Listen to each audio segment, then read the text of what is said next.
Vous perdez de l'argent en trading, non pas parce que vous n'avez pas la bonne stratégie, mais surtout parce que vos graphiques ne ressemblent à rien. Il n'y a pas de structure claire, pas de direction, c'est juste de la pure confusion. Et je sais vraiment pas comment vous faites pour trader dans ces conditions. Depuis déjà plus de 7 ans, j'ai généré des dizaines et des dizaines de milliers d'euros grâce au trading chaque mois. Sans même vous parler du nombre de challenge prop firm que j'ai validé en étant financé à plus de 500 000 $. Et dans cette vidéo, je vais vous montrer exactement tout ce que je vais marquer sur mes graphiques chaque jour, en vous détaillant bien l'analyse de la time frame la plus importante, 4 heures, jusqu'à celle la plus petite, 5 minutes, afin d'avoir une vision claire, des zones nettes et aucune hésitation lorsque je dois rentrer en position. Alors maintenant, je compte sur toi, pose ton like, abonne-toi, c'est parti. Vous perdez en trading, non pas parce que vous n'avez pas la bonne stratégie, mais parce qu'en réalité vos graphiques ne ressemblent absolument à rien et qu'ils sont littéralement illisibles. Il y a des indicateurs littéralement partout, il y a une structure qui n'est pas du tout claire, vous n'avez aucune idée de la direction du marché, c'est complètement de la confusion à 100%. Et en réalité, je sais même pas comment vous faites pour trader avec ce genre de graphique. Et dans cette vidéo, je vais vous montrer exactement les simples choses que vous devez marquer sur vos graphiques chaque jour. Que ce soit d'une période daily à une période de 5 minutes time frame, afin d'avoir vraiment le biais le plus clair, des zones propres et aucune hésitation lorsque vous allez appuyer sur la gâchette et entrer en position. Et c'est exactement le même processus d'analyse que je vais utiliser tous les jours sur les marchés. Et ce que je vous dis là, je le dis pas par hasard. Ça fait déjà plus de 7 ans que je trade avec des résultats qui sont prouvés et des centaines de milliers d'euros générés sur les marchés. Sans vous parler des nombreux comptes prop firm que j'ai validés et des centaines de milliers d'euros que j'ai de financés actuellement. La première chose à faire va être de supprimer tous ces indicateurs et de tout enlever de vos graphiques. Que ce soit le RSI, des MACD, des moyennes mobiles, peu importe. Jetez tout à la poubelle immédiatement. Et surtout, enlevez de votre tête que c'est ça qui vous permettra d'être rentable en trading. Certes, ça peut être des outils qui viennent accompagner votre analyse, mais ce que je vais vous présenter dans cette vidéo, c'est l'unique chose que vous devez connaître pour savoir exactement comment vous positionner chaque jour sur les marchés. Ni plus ni moins. Plus vous allez mettre de confluence dans la balance, plus vous allez vous perdre et plus vous avez de chances de ne jamais être rentable en trading. C'est parti. Parce qu'en réalité, toutes ces confluences que vous allez ajouter, ça va encombrer votre esprit et ça va distraire votre réflexion. Et c'est ce qui compte le plus pour structurer votre analyse et comprendre comment l'action du prix va se déplacer en corrélation avec la liquidité. Et je dis pas que les indicateurs en réalité ils sont mauvais. Je dis surtout que commencer par utiliser des indicateurs, c'est vouloir sauter les étapes. Même si en réalité j'en utilise aucun dans mes analyses au jour le jour. Parce que n'oubliez jamais qu'un indicateur c'est basé sur le passé. Il va se déplacer avec les données en temps réel. Donc il aura toujours un train de retard. Alors faites-moi le plaisir de faire un clic droit sur vos graphiques et de supprimer tous ces indicateurs de vos écrans. Et concentrez-vous sur ce qui fonctionne vraiment que je vais vous présenter dès maintenant. Ici, la seule base que l'on va avoir besoin de travailler, c'est simplement les bougies que vous voyez sur vos graphiques. C'était la première étape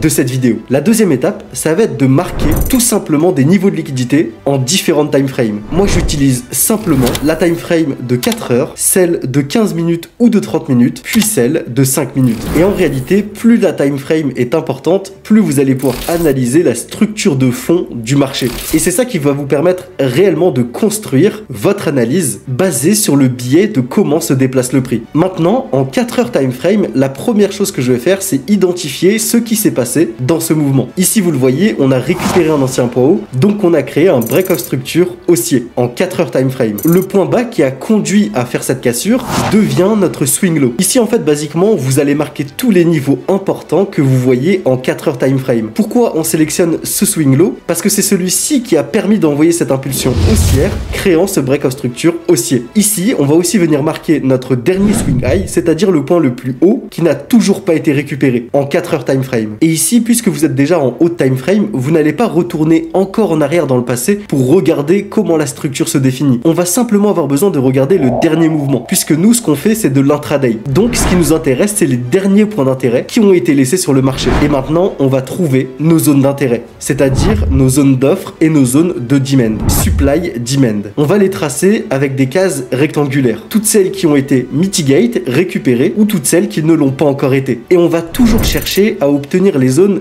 dites extrêmes, c'est-à-dire celles qui sont sur les points les plus hauts de ce mouvement et les points les plus bas de ce mouvement. Et ici, vous le voyez, en 4 heures, on a une magnifique zone de demand qui a commencé à ce niveau-là, juste avant que le prix explose à la hausse. Mais ici, vous le voyez, juste après ce petit mouvement haussier, le prix est venu mitigate cette zone avant de repartir à la hausse. Donc, cette zone n'est plus valide puisqu'elle a déjà été mitigate. Juste au-dessus, vous voyez, c'est encore la même chose. On a une nouvelle zone de demand qui a, elle aussi, déjà été mitigate. Le prix est venu récupérer les ordres acheteurs à l'intérieur de celle-ci pour ensuite continuer ce mouvement à la hausse. Juste au-dessus, pareil, une autre zone de demand qui est, elle aussi, mitigate. Mais plus on remonte avec nos différentes zones de demand dans ce mouvement, plus on va pouvoir trouver des zones qui n'ont toujours pas été récupérées et donc qui vont avoir la possibilité de nous envoyer un nouveau mouvement haussier, comme ces deux dernières zones de demand qui, elles, n'ont pas été récupérées. Et en réalité, ici, en 4 heures time frame, ça vous donne l'information que sur ces niveaux, le prix va sûrement vouloir venir récupérer des ordres acheteurs. Maintenant, rappelez-vous une chose, ici, on n'essaye pas de prédire l'avenir, on essaye simplement de regarder les informations qui sont laissées sur nos graphiques par le marché. Et maintenant, ce qu'on va faire, c'est qu'on va chercher à identifier une certaine forme de liquidité. Ici, quelles sont les zones de liquidité qui sont les plus évidentes? Celles dont vous devez tenir compte, toujours en corrélation avec la situation actuelle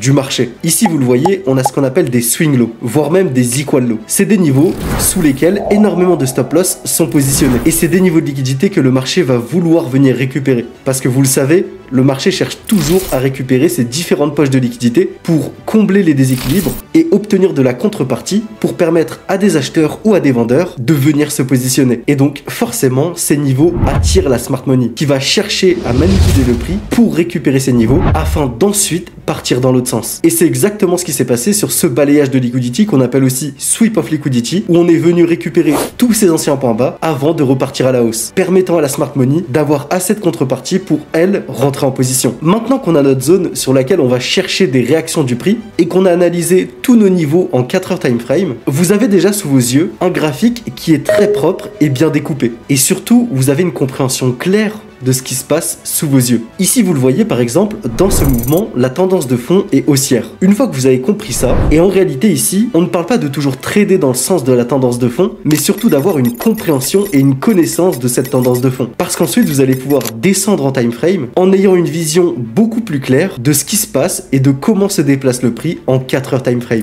Donc, maintenant que vous avez dessiné tout ce que vous devez savoir et tout ce que vous devez comprendre en time frame supérieur, on va descendre dans la time frame que je vais appeler moyenne, entre notre time frame la plus petite et entre notre time frame la plus haute. Pour cet exemple, je vais descendre en 15 minutes time frame, même si en réalité ça fait un grand écart entre 4 heures et 15 minutes. Mais vous allez facilement pouvoir descendre en 30 minutes pour analyser exactement la même chose que je vais vous montrer de suite. Mais la dernière chose que vous devez vous demander à ce niveau-là, c'est quel est l'objectif du prix. Ici vous le voyez, on vient de créer un break of structure haussier en 4 heures time frame. Et comment se déplace le prix? Avec des impulsions et des retracements. Donc après un break of structure haussier en 4 heures time frame, vous pouvez vous attendre à des retracements dans nos anciennes zones de demand qui sont laissées plus bas, avant d'envoyer une nouvelle impulsion haussière, nous créant un nouveau break of structure à la hausse. Et c'est cette question que vous devez vous poser avant de descendre en time frame. Qu'est-ce que le prix cherche à faire? Donc, si en 4 heures, on se trouve dans un retracement, vous savez que la structure interne que vous allez avoir en 15 minutes va être une tendance baissière. Et vous devez toujours garder ça en tête. Le prix est fractal. Tout ce qui se passe à une échelle de temps supérieure doit d'abord se produire sur une échelle de temps inférieure. Donc,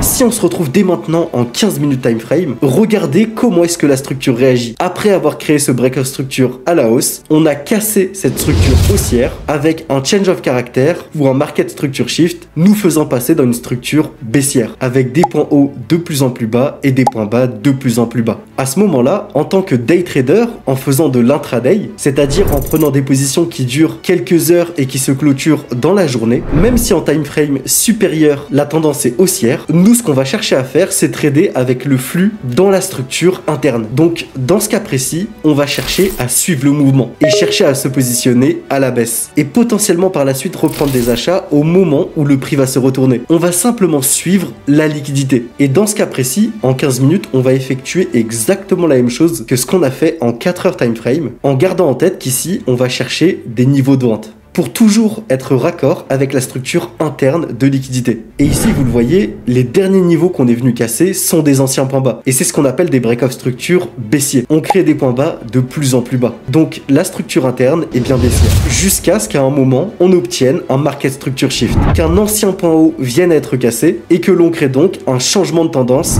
dans cette structure interne, nous faisant passer d'une structure haussière à une structure baissière. Ensuite, vous allez identifier directement votre swing low et votre swing high après la création du dernier break-off structure de cette structure interne. Et déjà, avec les simples étapes que je vous ai expliquées jusqu'ici, vous avez affiné votre champ d'action et simplifié votre analyse x 100. Vous n'avez plus qu'à zoomer sur ce mouvement, trouver vos niveaux d'intérêt et le tour est joué. Et c'est une méthode d'analyse rigoureuse qui va vous faire gagner énormément de temps et surtout énormément d'énergie. Puisqu'en réalité, on a déjà réduit notre champ d'action à peine 50 points. Et ici, tout ce qui va se trouver en dehors de cette plage interne ne vous intéresse pas. On va simplement venir marquer, comme on l'a fait précédemment, nos zones supply et nos zones de demand et nos points d'intérêt à l'intérieur de ce mouvement, en se concentrant essentiellement à l'endroit où se trouve le prix. Et toujours en se positionnant sur les niveaux extrêmes, donc proche de notre swing high et de notre swing low, on va essayer de trouver des niveaux d'intérêt. Comme ici, cette magnifique zone supply dans laquelle on est actuellement. Et je pense que là, ça se dessine très facilement dans votre tête. Une impulsion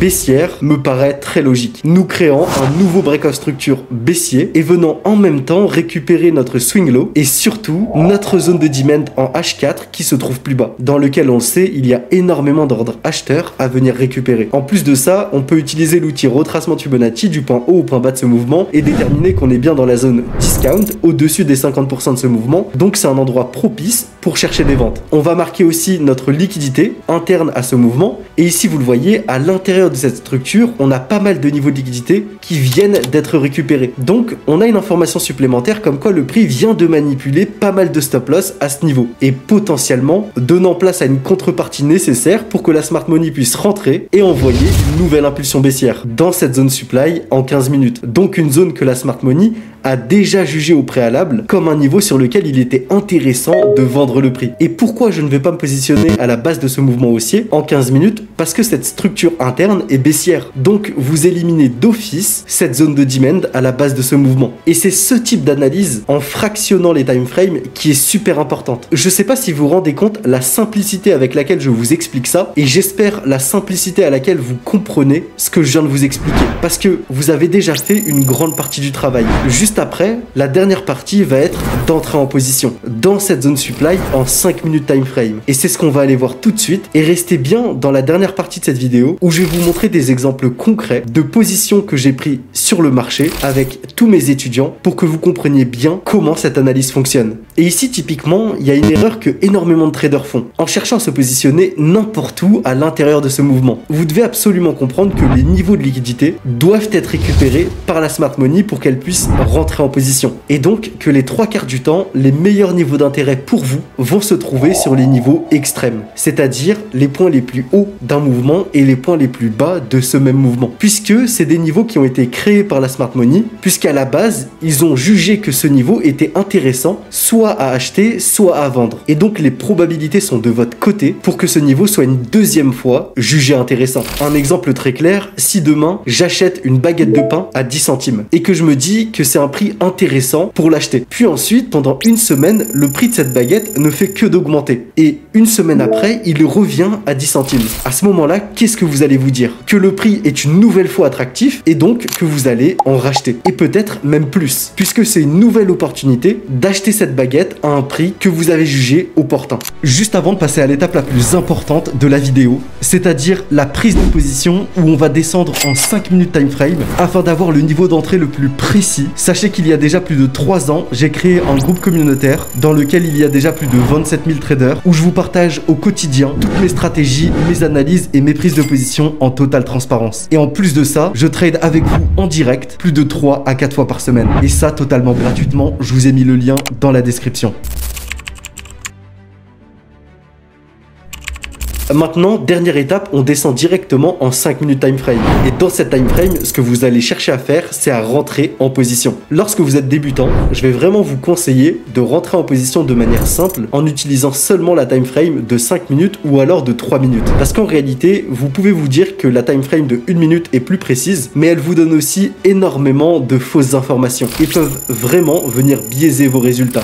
Dans cette time frame, je vais avoir deux manières de rentrer en position. Celle qu'on appelle agressive et celle qu'on appelle conservatrice. Et je vais vous expliquer de suite quelle est la différence entre ces deux manières d'entrer en position. Ici, vous le voyez, on a créé une impulsion haussière dans ce mouvement, avec des points bas de plus en plus haut et des points hauts de plus en plus haut. La manière conservatrice de rentrer en position va être d'attendre que l'on vienne casser un ancien point bas, donc nous former un market structure shift avec un nouveau mouvement baissier, nous créant un market structure shift baissier, et donc après on va s'attendre tout simplement à un retracement haussier pour ensuite envoyer une nouvelle impulsion baissière, nous créant cette structure baissière avec des points bas de plus en plus bas et des points hauts de plus en plus bas. Et ça, c'est vraiment la méthode conservatrice, mais en réalité celle que je préfère, c'est celle que j'appelle agressive, et c'est celle qui va vraiment vous permettre de manquer beaucoup moins d'opportunités et qui aura aussi le meilleur ratio risque-reward. Car très souvent, avec la méthode conservatrice que je viens de vous expliquer, le prix ne va même pas venir retourner sur un niveau supérieur et va potentiellement continuer son mouvement baissier sans même vous donner l'opportunité de rentrer en position. Alors qu'ici, avec la méthode agressive, vous allez pouvoir appuyer un concept simple à l'intérieur de votre zone supply ou de votre zone de demand pour rentrer en position, qui est simplement d'attendre qu'un niveau de liquidité soit récupéré. Ici, vous le voyez, avant même de rentrer dans la zone supply, on a récupéré d'anciens points hauts, des equal high, en faisant ce qu'on appelle un sweep de liquidity, ce qui m'indique qu'ici, le prix a de fortes chances de se retourner. Et à l'intérieur de cette zone supply, on a formé exactement la même chose. Des equal high ont été présents à l'intérieur de ce niveau et viennent d'être sweep à l'intérieur même de la zone supply. Et c'est là que vous avez votre confirmation que le prix va se retourner. Avec cette bougie qui a un petit corps et une grande mèche au-dessus de ce corps. Et c'est à cet endroit précis que vous allez chercher à placer votre ordre vendeur, en mettant un stop loss soit au-dessus de cette même bougie, soit au-dessus de votre zone supply. Parce qu'en réalité, cette bougie vous indique qu'énormément de volumes vendeurs sont rentrés sur le marché, faisant complètement renverser la tendance et submergeant tous les acheteurs qui essayaient de pousser le prix. Et le niveau le plus simple sur lequel placer votre take profit va être l'ancien point bas de cette structure interne en 15 minutes. Puisque vous le savez, en 15 minutes, dans cette structure baissière, après avoir fait ce retracement dans notre zone supply,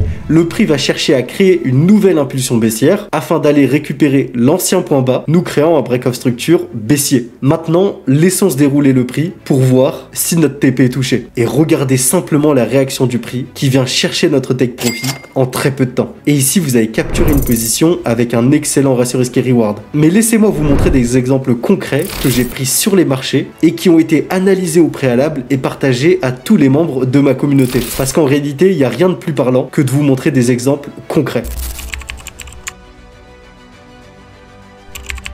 Sur ce premier exemple, vous le voyez, je vous ai même mis le screen de cette magnifique zone supply que j'avais partagé à tous les membres de mon groupe, que vous allez pouvoir d'ailleurs retrouver totalement gratuitement sur le lien qui est dans la description. Et je vous invite vraiment à aller faire votre demande juste après cette vidéo, en indiquant que la zone supply qui m'intéressait se trouvait vers les 3401,5. Et puisque le marché accumulait et qu'on était sur un setup de trend reversal, c'est-à-dire de retournement de tendance, j'ai bien précisé que c'était un setup à haut risque. Plus qu'en plus de ça, on se trouve en plein mois d'août.